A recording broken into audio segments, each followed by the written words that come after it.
पढ़ाना अभी तक, बहुत टेंशन हो रही है, कोई दिक्कत नहीं है। आज इस क्लास में हम लोग रियल नंबर्स को 10 से 15 या 20 मिनट में हम लोग कंप्लीट कर देंगे, पूरा रिवीजन ले लेंगे, कुछ क्वेश्चंस भी करेंगे और इसके सारी समरी एंड पूरे कॉन्सेप्ट भी हम लोग कर लेंगे, ठीक है।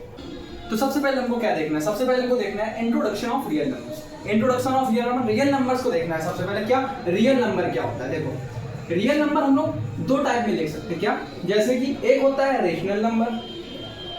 क्या होता है? रेशनल नंबर्स, जिसको हम लोग PYQ के फॉर्म में लिखते हैं, ठीक है। रेशनल नंबर्स कौन कौन से होते हैं? नेचुरल नंबर्स भी रेशनल नंबर्स होते हैं, ठीक है, और होल नंबर्स, इंटीजर्स। क्या? इंटीजर्स, ठीक है। अब इसमें क्या नेचुरल नंबर्स क्या होते हैं भैया? 1 2 3 डैश डैश इनफाइनाइट तक चलता रहता है। होल नंबर्स क्या होता है? 0 1 2 3 डैश डैश इनफाइनाइट तक चलता रहता है। और इंटीजर्स क्या होते हैं? माइनस इनफाइनाइट से प्लस इनफाइनाइट तक, ठीक है। इतना हमको समझना है। उसके बाद में एक क्या हमने बताया था इसमें बताया इर्रेशनल नंबर्स। कौन सा? इर्रेशनल नंबर्स, ठीक है। एक चीज हमको क्या देखनी है इसमें क्या क्या देखना है? सबसे पहले देखना है क्या, एक होते हैं प्राइम नंबर्स। क्या होते हैं? Prime numbers. अब ये प्राइम नंबर्स क्या होते हैं? जिनके सिर्फ दो फैक्टर्स होते हैं। कितने? दो फैक्टर्स, ठीक है। और दूसरा होता है क्या, इधर लिख दो, कंपोजिट नंबर। क्या होता है? Composite number. ये क्या होता है? इसमें होते हैं more than two factors. More than two factors, I hope इधर दिख रहा होगा। मोर देन टू फैक्टर्स मतलब कि इसमें दो से ज्यादा फैक्टर्स होते हैं, दो नहीं, दो से ज्यादा फैक्टर्स, ठीक है। एग्जांपल के तौर पे ले लेते हैं, प्राइम नंबर के लिए लेते हैं 3, ठीक है। 3 के कितने फैक्टर होंगे भाई? 3 किससे डिवाइड हो सकता है? 1 से और खुद 3 से। 2 किससे हो सकता है? 1 से और खुद 2 से। कंपोजिट नंबर के लिए जो हमारा एग्जांपल आएगा वो क्या? 4 होगा। 4 को हम लोग किससे किससे डिवाइड कर सकते हैं? 1 से भी कर सकते हैं, 2 से भी कर सकते हैं और 4 से खुद कर सकते हैं, ठीक। जैसा मैंने तुमको बताया, प्राइम नंबर्स जिसके सिर्फ दो फैक्टर्स, कंपोजिट नंबर जिसके दो से अधिक फैक्टर्स, ठीक है भैया। अब क्या समझना है हमको? Fundamental theorem of arithmetic. ये क्या होती है भैया? इसका मतलब ये होता है कि किसी भी कंपोजिट नंबर को हम प्रोडक्ट ऑफ प्राइम लिख सकते हैं। जैसे कि हमने कोई एक नंबर ले लिया, यहाँ पे 20 ले लिया। क्या लिया? 20, ठीक है। मैंने तुमको क्या बताया, ये तो कंपोजिट नंबर है, लेकिन क्या लिख सकते हैं? प्रोडक्ट ऑफ प्राइम, यानी कि इसका अगर प्राइम फैक्टराइजेशन करें, क्या करें? प्राइम फैक्टराइजेशन करेंगे तो 2 to the 4 5 the 20, ठीक है। ये आए कि नहीं है? तो मेन यही समझो कि हम लोग कंपोजिट नंबर को प्रोडक्ट ऑफ प्राइम यानी प्राइम नंबर के प्रोडक्ट में लिख सकते हैं और कुछ नहीं, दैट्स इट। तो इस मेथड का यूज इस मेथड का यूज हम लोग एलसीएम और एचसीएफ में बहुत करते हैं, ये बहुत यूज होता है। तो सबसे पहले देखो एलसीएम क्या होता है। क्या? एलसीएम क्या होता है? मेन बात ये समझना है कि सारे नंबर की हाईएस्ट पावर। क्या मैंने बताया कि सारे नंबर की हाईएस्ट पावर क्या होती है? वही हमारा एलसीएम होता है, ठीक है। हाँ, एचसीएफ क्या होता है भैया? एचसीएफ अगर पूछे कोई तुमसे, तो एचसीएफ क्या होता है? एचसीएफ क्या होता है कि कॉमन नंबर्स की लोएस्ट पावर, ठीक है। मैंने एचसीएफ क्या बताया तुमको? एचसीएफ मैंने बताया क्या? कॉमन नंबर्स की लोएस्ट पावर। क्या? Lowest power. बस तुमको इतना समझना है एलसीएम और एचसीएफ में। इसमें मैंने क्या बताया? एलसीएम सारे नंबर्स की हाईएस्ट पावर, एचसीएफ क्या होता है? कॉमन नंबर की लोएस्ट पावर, ठीक है। एलसीएम और एचसीएफ में हमको एक चीज और देखनी है, वो क्या है? देखो इधर हमको अगर कोई दो नंबर्स दे रखे हो, क्या? दो नंबर्स दे रखे हो और इनसे बड़ी वैल्यू अगर चाहिए, क्या चाहिए? इनसे बड़ी वैल्यू चाहिए, यानी कि बड़ा नंबर चाहिए, तो क्या करेंगे? एलसीएम करते हैं। वहीं पर अगर इनसे छोटा नंबर चाहिए, क्या चाहिए? छोटा नंबर चाहिए, तो एचसीएफ करते हैं। क्या करते हैं बेटा? एचसीएफ करते हैं। बस इसमें दो चीज समझनी है। क्या क्या मैंने तुमको बताया? अगर दो नंबर्स दिए गए हैं, इससे तुम्हें इन दोनों नंबर से अगर बड़ा नंबर चाहिए तो एलसीएम करेंगे, और इन दोनों नंबर से छोटा नंबर चाहिए तो एचसीएफ करेंगे, ठीक है। ये तुम्हारा किसमें यूज होता है? ये हमारा मेनली वर्ड प्रॉब्लम में यूज होता है। किसमें? वर्ड प्रॉब्लम में, ठीक है। आई होप ये चीज तुमको क्लियर होगी। अब यहाँ पे तुमसे अगर क्या पूछा जाए, एलसीएम और एचसीएफ का रिलेशन बताना है, तो उसके लिए क्या बोला जाता है कि मान लो तुम्हारे पास दो नंबर्स हैं, तो उनका क्या? एलसीएम, यानी किसका? LCM of A and B. ये तुम्हारे पास मान लो ए और बी दो नंबर्स थे, प्रोडक्ट एचसीएफ किसका? ए एंड बी का इक्वल होगा किसके? प्रोडक्ट ऑफ जो नंबर होंगे उनके इक्वल होगा। ये तुम्हारा क्या होता है, relation between LCM and HCF. ठीक है, अब अगर बात तुमसे पूछी जाए क्या, वर्ड प्रॉब्लम की, तो वर्ड प्रॉब्लम यानी कि मैं तुमको पहले बता रखा है कि दिए गए नंबर से हमको बड़ा नंबर चाहिए तो एलसीएम करते हैं, और दिए गए नंबर से हमको छोटा नंबर चाहिए तो एचसीएफ करते हैं। ठीक है, अब क्या, ये तुम्हें जो मैंने तुमको बताया था 5 टॉपिक्स हैं, यही हमें रियल नंबर्स पढ़ना है। दूसरा क्या है, प्रूफ ऑफ इरेशनैलिटी, इसको आगे देखेंगे, इस पर क्वेश्चन करेंगे और कुछ क्वेश्चंस देख लेते हैं जिससे तुम्हें ये चीज हो जाए कि हाँ इस तरीके से हम लोग क्वेश्चन को अप्रोच करेंगे, यानी क्वेश्चन को लगाएंगे। ठीक है, हमें एक क्वेश्चन दिया गया है, वो क्या है, एक्सप्लेन वाई, जो नंबर लिखा है 5 × 11 × 13 प्लस में 13 एंड 6 × 5 × 4 × 3 × 2 × 1 आर कंपोजिट नंबर। तो हमको ये एक्सप्लेन करना है कि ये कंपोजिट नंबर्स क्यों हैं। तो देखो क्या, 5 × 11 × 13 प्लस 13, देखो ये वाला मैं कर रहा हूँ, वो वाला आप लोग खुद कर लीजिएगा। ठीक है, तो उसमें क्या किया हमने, यहाँ से हमने क्या कर दिया कि ये देखो ये दोनों प्लस में है कि नहीं है, तो यहाँ से हमने 13 को कॉमन ले लिया। जब 13 कॉमन हो गया तो 5 × 11 और प्लस में 1, जो कि क्या 13 × में 56 हो गया।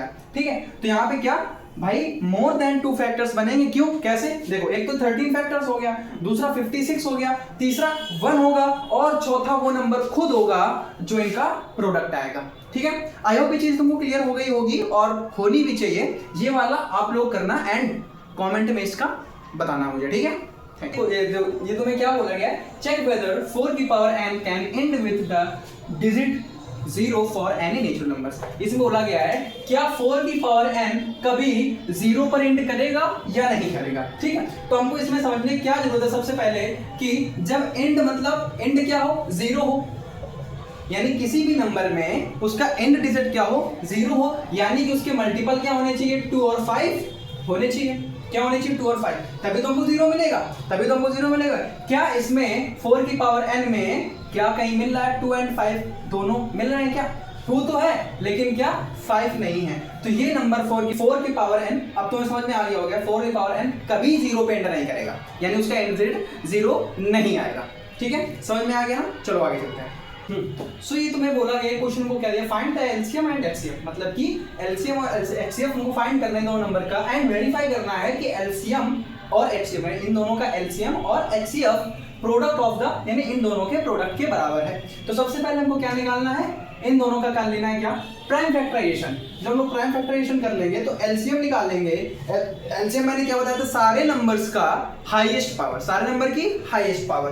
ठीक है, तो इन दोनों की हाईएस्ट पावर लिख लेते हैं 2 की, 2 और तो सारे नंबर से अलग अलग है तो सबको इधर लिख लेंगे, जो कि इसका इन सबका प्रोडक्ट क्या आया, 2 3 4 6 0, यानी 23,460 आया है। और एचसीएफ की मैंने तुमको बताया था क्या कि कॉमन नंबर की लोएस्ट पावर, कॉमन नंबर क्या है, इसमें 2 कॉमन है, इसकी लोएस्ट पावर क्या होगी 1, तो इसकी लोएस्ट पावर में 1 लिखी। ठीक है, अब उसके बाद में क्या करना है कि एलसीएम और एचसीएफ का क्या कर लेंगे, प्रोडक्ट निकाल लेंगे। जब इन दोनों का हमने प्रोडक्ट निकाला, इसका और 2 का, तो हमारा क्या आया है 46,920। ठीक है, देन ए और बी यानी इन दोनों नंबर्स का हमने क्या निकालेंगे, प्रोडक्ट।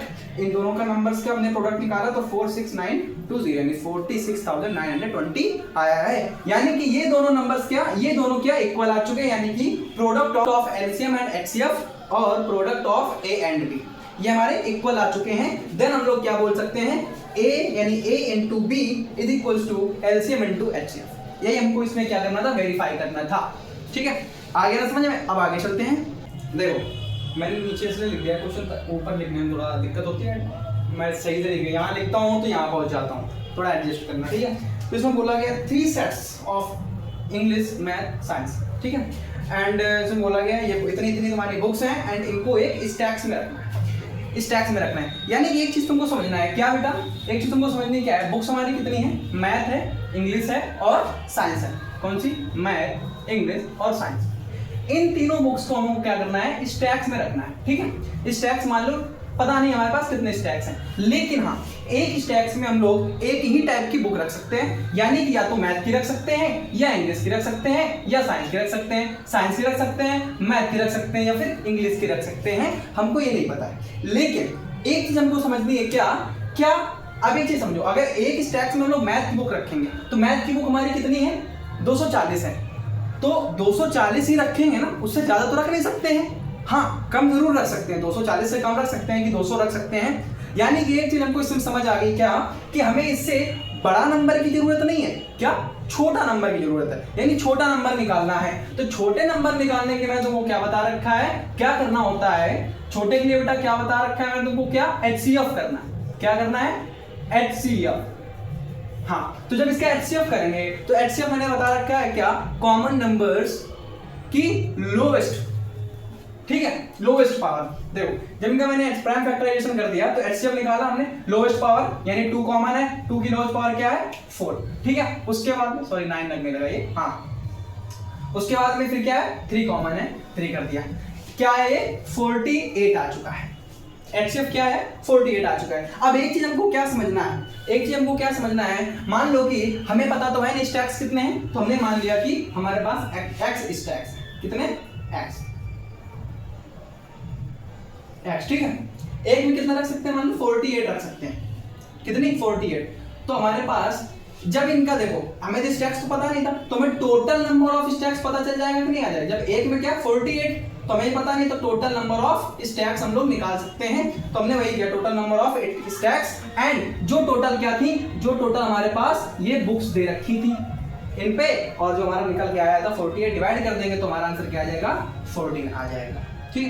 अब इस तरीके के तुम्हें क्वेश्चन आते हैं तो ऐसे ही हमें सॉल्व करना है। आई होप ये चीज क्लियर होगी। अगर कुछ कट फट रहा हो ना तो मैं बोल रहा हूँ, बस उतना समझ लेना, ठीक है। अगर कुछ फट मतलब नीचे से अगर थोड़ी बहुत चीजें कट रही हो सकता है बोर्ड में मैं रिकॉर्ड कर रहा हूँ, मे बी वो चीज सही से ना हो रही क्योंकि बोर्ड स्क्वायर फॉर्म में ठीक है।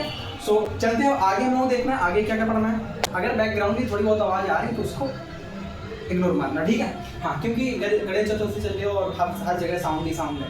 तो मेन चीज क्या हम समझने, इस तरीके से हमें क्वेश्चन मिलते हैं क्या, प्रूव दैट 2 + 5√3 इरेशनल नंबर, ठीक है, हमको ये प्रूव करना है। तो मेनली हम लोग सबसे पहले क्या करते हैं कि लेट जो हमें दिया रहता है उसको हम लोग रेशनल नंबर्स लेट कर लेते हैं। और रेशनल नंबर्स क्या होता है, PYQ के फॉर्म में होता है, लेकिन P और Q क्या होते हैं, कोप्राइम नंबर्स, ठीक है। अब देखो क्या है कि हमने जब इसको इनके इक्वल रखा, जब इनके इक्वल रखा तो हमें क्या मिल गया है, √3 = 5 को नीचे भेज दिया, 2 को उस तरफ भेज दिया, हाँ तो √3 = P - 2Q/5Q, ठीक। लेकिन एक चीज हमको क्या देखनी है बेटा, ये तो हमारा क्या है, ये हमारा क्या है इर्रेशनल नंबर्स है, ये हमारा क्या है इर्रेशनल नंबर है, √3 हमारा इर्रेशनल है, बट ये तुम्हारे किसमें है बेटा, ब्लैक ले लेते हैं, ठीक है। ये बेटा किसमें है, फ्रैक्शन में, किसमें है, फ्रैक्शन में। तो जब फ्रैक्शन में दे रखा है मतलब कि क्या होता है, ये रेशनल नंबर्स, फ्रैक्शन में मतलब PYQ के फॉर्म में है, PYQ के फॉर्म में है, तो ये तुम्हारे क्या हो जाएंगे रेशनल नंबर्स। यानी कि एक चीज क्या है कि √3 तो हमारा रेशनल नंबर्स बन चुका है, √3 तो हमारा क्या बन चुका है, रेशनल नंबर्स बन चुका है। और जो हमारा P - 2Q/5Q है, ये तुम्हारा क्या है बेटा, रेशनल नंबर्स है। ये इरेशनल नंबर्स है बट ये रेशनल नंबर्स है। यानी कि जो हमारी अजम्पशन थी, क्या नहीं किया, जो हमारी अजम्पशन थी वो हमारे रिजल्ट से, यानी कि जो रिजल्ट आया है उससे क्या कर रही है, कॉन्ट्राडिक्ट कर रही है, क्या कॉन्ट्राडिक्ट कर रही है। यानी कि क्या हो जाएगा कि 2 + 5√3 इज एन इरेशनल नंबर्स हो जाएगा। तो हम लोग बस इस तरीके से प्रूव करते हैं, ठीक है, और इस तरीके से क्वेश्चन तुम्हारा ये आता है। तो आई होप जो ये वीडियो है ये तुमको बहुत अच्छा एंड तुम्हारी बहुत हेल्पफुल रहेगा तुम्हारे लिए, जो तुम्हारे एग्जाम्स आ रहे हैं हाफ ईयरली के। और धीरे धीरे मैं सारे चैप्टर्स कवर करा दूंगा, यानी कि कल पॉलिनोमियल्स आ जाएगा, उसके बाद जो भी चैप्टर्स हैं मैं सारे कवर करा दूंगा, जैसा कि मैंने एक शॉर्ट वीडियो में डाला है और बता रखा है सारी चीजें। सो आप लोग करना क्या है कि इसमें अगर 10% भी आपको समझ में आया है तो वीडियो को शेयर करना है अपने दोस्तों तक, लाइक तो आपकी मर्जी है कर देना, लेकिन सब्सक्राइब जरूर करना है और नोटिफिकेशन ऑन कर लेना ताकि जो वीडियो आते रहे वो आप तक पहुंचते रहे, ठीक है। एंड टेलीग्राम ज्वाइन कर लेना, डिस्क्रिप्शन में लिंक पड़ी है, वहां से इंस्टाग्राम की भी लिंक है। अगर कोई भी डाउट तुम लोगों को होता है, कोई भी ऐसी चीज पूछनी है, कोई भी दिक्कत है पढ़ाई के रिलेटेड कुछ भी ऐसा, तो वहां से मेरे से पूछ सकते हो, डायरेक्ट कांटेक्ट कर सकते हो, ठीक है। सो आई होप ये वीडियो आप लोगों को बहुत अच्छी लगी हो। थैंक यू एंड अपना ख्याल रखो, अगली वीडियो कल आ जाएगी, बाय।